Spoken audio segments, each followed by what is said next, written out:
choice.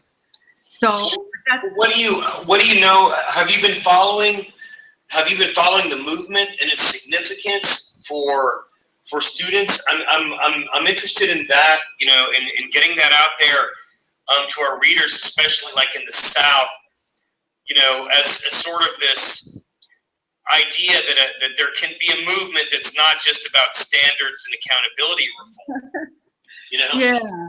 Well, yeah, the movement in California, I know really well because I'm involved with it. I know that in Texas, there's also a movement. I'm still working with the people in Tucson,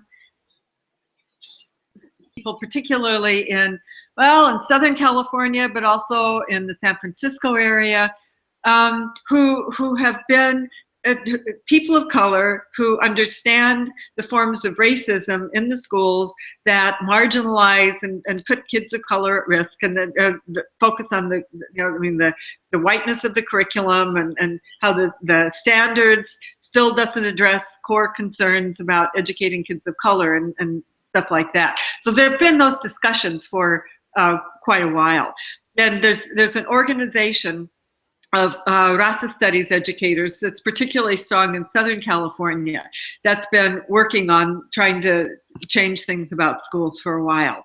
The Ethnic Studies Now Coalition formed, I think, about a year and a half ago, maybe 2 years ago, when Jose Lara said to one of his friends, this is how he tells the story, he said, "We need to make ethnic studies a graduation requirement." And it is because of what you were mentioning. I don't know that he was so much read the research, but he knew from life experience what the research confirms, that if you have a strong ethnic identity, sense of ethnic self, and a grounding in the intellectual frameworks from your ethnic perspective, you tend to take school more seriously. And that's certainly what we could see in the Tucson case.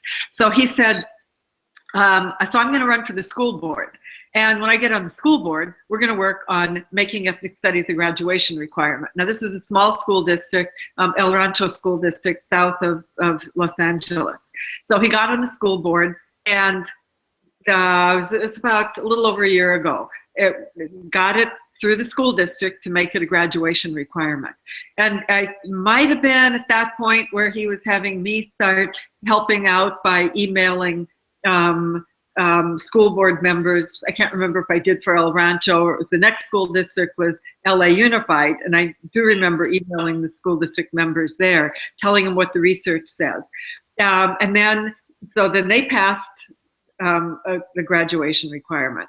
And then it's gone on to Sacramento, San Francisco, several school districts. What's been interesting to me is that it's with the organization, Jose has talked about, he'll work with people on the ground, and it is a coalition. It isn't just, Jose.